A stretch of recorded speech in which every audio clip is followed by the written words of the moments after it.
Bem-vindos a este guia técnico sobre o Dyson V11. Somos a Kelatos Informática, especialistas em reparação técnica.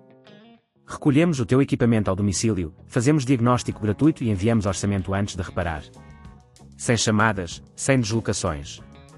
Estamos localizados na Cal Joaquim Maria Lopes 26, Madrid. Cómodo, transparente e profissional. Link na descrição. Se o teu Dyson V11 está a fazer um barulho estranho durante a limpeza, é possível que haja um problema com o motor ou algum componente interno. Este tipo de barulho pode ser sinal de que algo não está a funcionar corretamente e, se não for reparado a tempo, pode levar a danos maiores no aparelho. Por isso, é importante não ignorar os sinais e agir rapidamente. Para realizar esta reparação, vais precisar de algumas ferramentas. Vais precisar de uma chave de fendas, um multímetro, um aspirador de pó para remover a poeira acumulada e, claro, um novo motor se for necessário. Primeiro, começa por desligar o equipamento e assegurar-te de que não está ligado à corrente. Em seguida, utiliza a chave de fendas para retirar os parafusos que seguram a tampa do Dyson V11. Faz isto com cuidado para não danificar os componentes internos durante a abertura. Uma vez aberta a tampa, verifica o motor. O barulho estranho pode ser causado por desgaste ou danos no motor. Localiza o motor, que normalmente está na parte inferior do aparelho.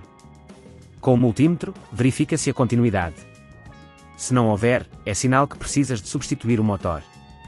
Para remover o motor, desconecta os fios com cuidado, certificando-te de que não danificas outros componentes. Depois, retira os parafusos que seguram o motor no lugar e puxa-o gentilmente para fora. Agora, é só colocar o novo motor no lugar, fixá-lo com os parafusos e reconectar os fios como estavam.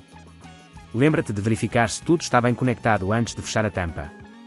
Quando estiveres a fechar o equipamento, assegura-te de que não deixas parafusos de fora e que tudo está bem ajustado. Se neste ponto achares que é demasiado complexo, lembra-te que na Kelatos recolhemos o equipamento no teu domicílio e devolvemos-te reparado. Para evitar que o problema volte a surgir, é aconselhável realizar limpezas regulares ao teu Dyson V11, especialmente nas partes onde pode acumular cabelo ou pó.